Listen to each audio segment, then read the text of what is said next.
Halo Sobat Uta, ketemu lagi dalam Uta Bicara, talk show-nya Uta 45 Jakarta, ruang berbagi masalah terkini, meluaskan informasi dan juga temukan solusi. Dan kita akan, seperti biasa, kita akan ngobrol-ngobrol bersama Ketua Dewan Pembina Yayasan Uta 45 Jakarta, Bapak Rudiono Darsono. Apa kabar Pak? Harus baik, Sehat selalu ya Pak? harus sehat. Iya. Pak, kita akan ngobrolin kembali ke ijazah, masalah ijazah. Aduh, ijazah siapa lagi? Jokowi lagi ya? Masih Jokowi, karena kemarin kan Barreskrim konferensi pers menyatakan bahwa ijazah itu asli. Aduh, ribet amat sih itu bikin susah satu negara itu ijazah ini. Ya. Iya. Bener gak sih Polri memang punya kewenangan untuk menyatakan hal itu, Pak? Apa sih yang nggak bisa dilakukan Polri? Saya sebenarnya, saya jujur ngomong ya, saya males ini ya, karena ini kan menyangkut dari manusia-manusia egois yang selalu ingin berkuasa ini kan. Ya saya nggak punya kepentingan, saya nggak kenal siapa itu Jokowi, saya hanya cinta institusi Polri ini. Jadi tentang sebuah ijazah nih ya, kita ngomong sebuah ijazah ya, saya sebagai pengelola dunia pendidikan ya, saya sebagai pengurus dunia pendidikan ini, kita kan sangat tahu ya, bahwa pengeluaran sebuah ijazah atau surat kompetensi itu adalah hak sepenuhnya dari sebuah pendidikan tinggi, ya sebuah kampus. Ya. Dan itu nggak cuma kita asal ngomong atau gimana, itu dilindungi oleh undang-undang, yaitu Undang-Undang Sisdiknas ya, Sistem Pendidikan Nasional itu nomor 20 tahun 2003. Pada pasal 61 ayat 1 itu sangat jelas bahwa ijazah dan surat kompetensi itu dikeluarkan oleh pengelola dunia pendidikan. Yeah. Jadi bagaimana sebuah ijazah yang dikeluarkan oleh sebuah perguruan tinggi atau dunia pendidikan dinilai oleh pihak lain. Dari wawancara pertama itu kan saya sudah sebutkan. Ya. Polisi boleh, karena adanya laporan ini memeriksa tentang keabsahan. Bukan keaslian nih. Ya, karena kalau asli atau tidak asli itu cukup UGM. Ya, karena ini konfliknya tentang ijazah UGM itu cukup UGM. Nah, pihak kepolisian itu yang meneliti apakah benar UGM mengeluarkan itu pada tahun sekian. Ya, nah itu gunanya forensik. Analisa forensik kan gunanya di sana, bukan meneliti tentang keaslian sebuah ijazah. Keaslian sebuah ijazah itu nggak usah diteliti, cukup disampaikan oleh dunia pendidikannya, oleh kampusnya. Ijazah itu asli, iya saya keluarkan, selesai. Apalagi yang mau diributin orang kampus yang sudah mengakui kan?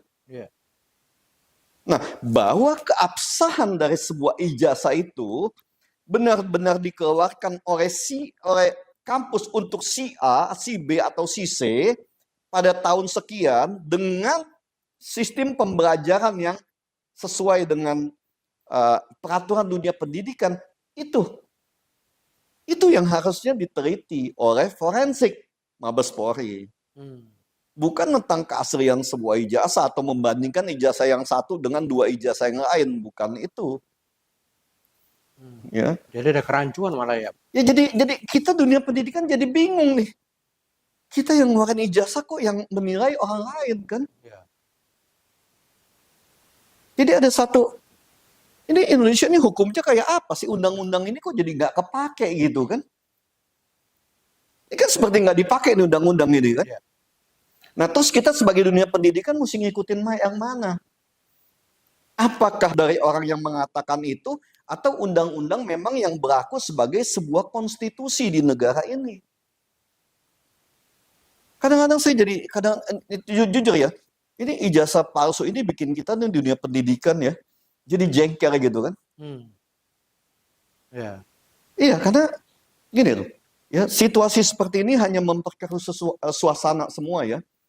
Ya, jadi penggunaan atau penyalahgunaan kekuasaan oleh pihak-pihak tertentu ini sangat tinggi.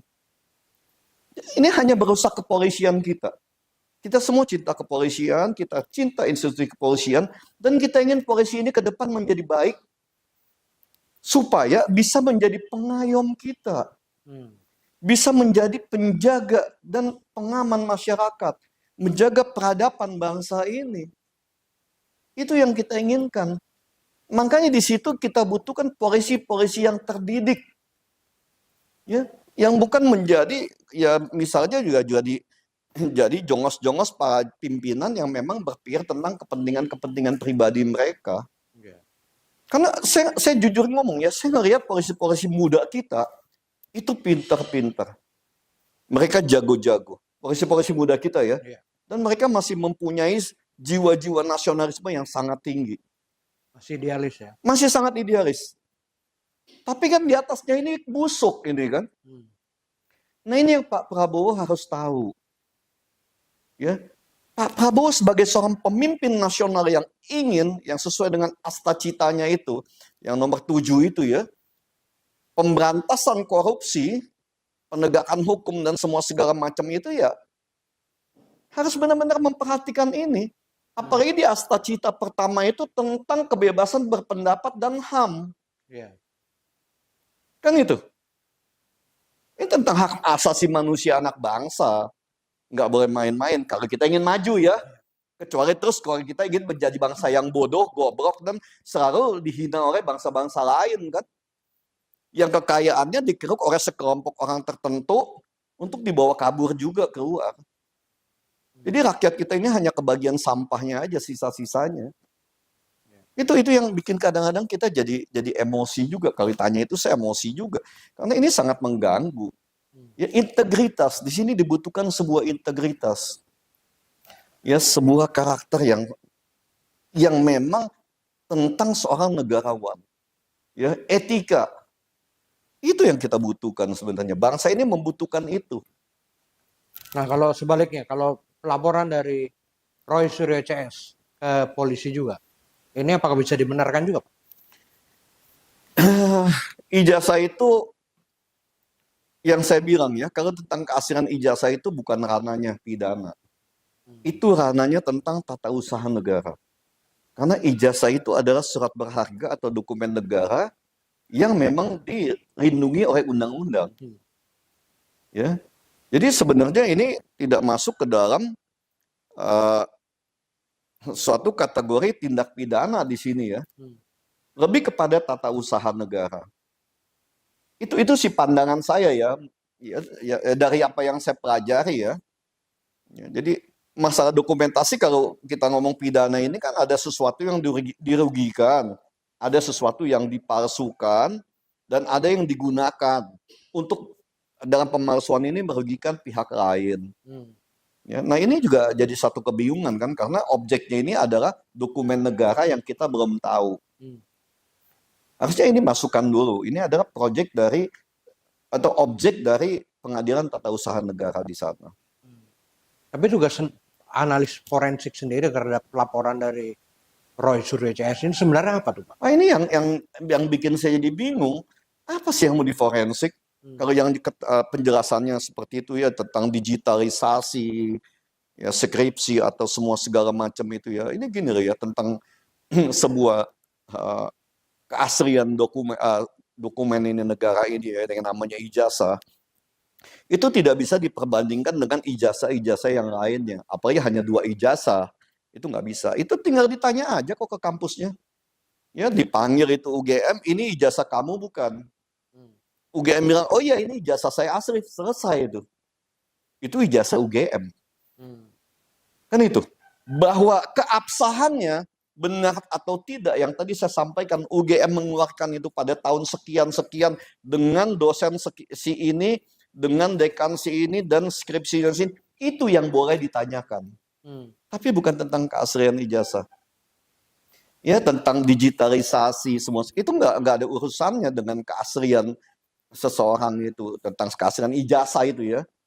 Digitalisasi itu kan hanya untuk menghemat ruang penyimpanan. Ya, soal kita ada sekian puluh ribu atau ratusan ribu alumni, di mana kita mau taruh itu skripsi kan? Itulah gunanya digitalisasi. Tapi saya nggak ngerti juga, karena nggak dijelaskan ya tentang digitalisasi yang hanya baru sampai tahun 90. Ya, ya. Itu yang saya nggak nyambung, maksudnya digitalisasi apa nih? Karena digitalisasi tentang sebuah skripsi itu sangat gampang. 15 menit selesai itu. Hmm. Tapi itu pun tidak merubah font atau huruf. Ingat ya, digitalisasi tidak merubah font atau huruf dari skripsi tersebut. Ya. Tidak ada perubahan, itu hanya merubah format. Ya, Word file itu dirubah kepada PDF. PDF itu untuk dimasukkan ke dalam repository. Supaya dimudahkan, aksesnya menjadi mudah, semua orang bisa melihat apakah ada plagiat atau tidak, ya, menghemat ruang penyimpanan, kan itu fungsi-fungsinya. Dan itu urusan sangat sepele, urusan sangat mudah. Kalau digitalisasi skripsi yang seperti itu ya, yang selama ini juga semua kampus melaksanakan itu.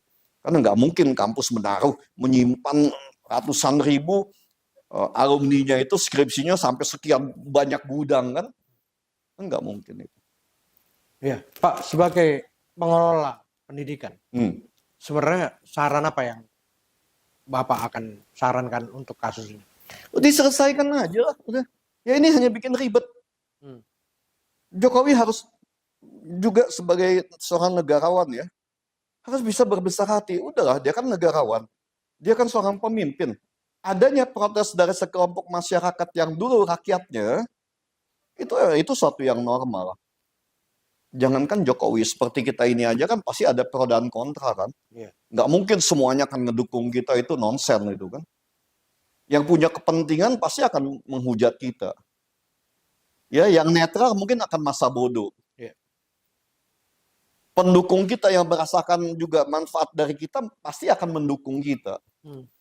Jadi itu suatu yang normal. Ya, nggak usah kita melahirkan juga yang saya sampaikan dulu kan, dendam menendam ini itu, udahlah ya, selesaikan. Jokowi harus, saya berharap ya Jokowi bersifat seorang negarawan berjiwa besar ya, bahwa ada sekelompok kan orangnya juga segelintir orang ini aja kan. Nah, setelah itu ya perbaiki satu persatu ya. Jokowi juga kan sudah selesai juga.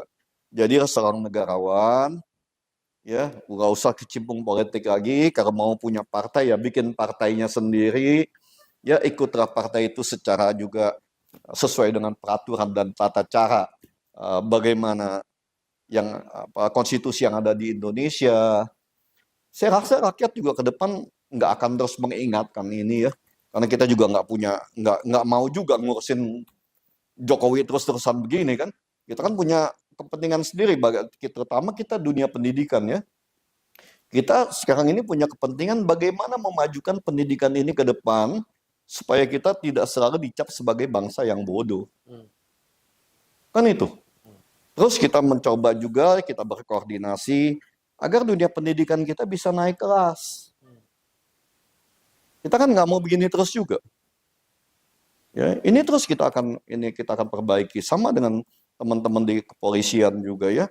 Kita sebagai dunia pendidik di sini sangat berharap kepolisian ini harus berpikir tentang bagaimana mendidik personil-personilnya ini supaya mereka bisa benar-benar mempunyai hati, jiwa, dan otaknya yang memang sesuai dengan karakter pengayom, penjaga peradaban, penjaga kebijakan sosial dari negara, menjalankan kepentingan hukum demi kepentingan hukum, demi masa depan rakyat Indonesia yang adil dan beradab.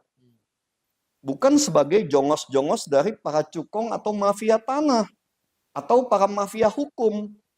Yang terjadi kan ini sekarang kan, perintah dari jenderal yang biadab itu ke bawah untuk tangkap seseorang tanpa peraturan yang jelas.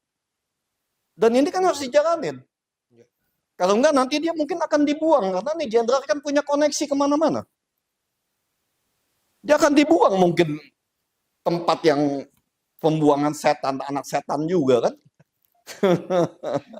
Nah inilah benar-benar Pak Prabowo sebagai seorang presiden itu harus benar-benar melihat dan mendengar, ya, mana sih polisi-polisi ini yang masih bisa dipakai, dan polisi-polisi juga para jenderal ini yang mesti dibuang. Hmm.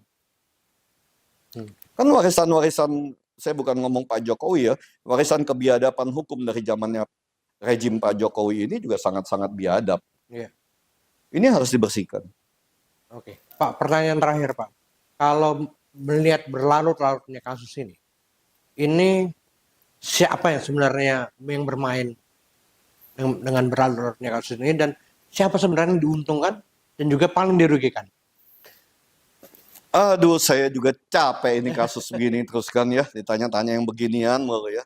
Yang diuntungkan ya pasti orang-orang yang senang untuk adanya sebuah keramaian yang nggak jelas juga ya. Yang dirugikan pasti seluruh rakyat Indonesia yang cinta kedamaian dan bagaimana mereka mau berpikir supaya bangsa ini ke depan bisa lebih maju. Kan kita nggak butuh ini ribut-ribut kayak begini. Ya, ini ribut-ribut gini kan bisa bikin ribet semuanya. Kan gitu. Kita nggak butuh gini-ginian. Kita butuh terus berkembang dan coba memperbaiki, memberikan masukan bagaimana bangsa ini ke depan bisa lebih baik. Kok keributan-keributan ini bikin kita jadi muak juga kan? Maunya apa sih? Hah? Masih belum cukup. Kan itu doang. Ya. Jadi kita ingin bangsa ini ke depan bisa, ya, cobalah kita sama-sama menyatukan visi dan misi kita, menyatukan persepsi untuk bagaimana kita membangun masa depan. Ini yang dibutuhkan itu. Dan saya yakin yang dibutuhkan Pak Prabowo juga itu. Bukan rame-rame. Ya, membuang sifat-sifat tamak, sifat-sifat kebinatangan, sifat-sifat biadab masa lalu yang memang banyak sekali terjadi pembiaran oleh penguasa di rejimnya Pak Jokowi. Nah, saya sangat berharap Pak Prabowo dapat menjalankan itu, memperbaiki itu semua. Itu yang sangat diharapkan oleh rakyat Indonesia. Termasuk saya dan kita di kampus ini kan. Oke. Baik, Pak Rudi, terima kasih atas waktunya, Pak. Terima kasih. Ya. Ya. Selamat siang, Pak. Selamat siang. Ya, demikian Sobat Uta Bicara kita kali ini, talkshow-nya UTA 45 Jakarta, ruang berbagi masalah terkini, meluaskan informasi dan juga temukan solusi. Jangan lupa subscribe, like, komen, dan juga share di media sosial kalian.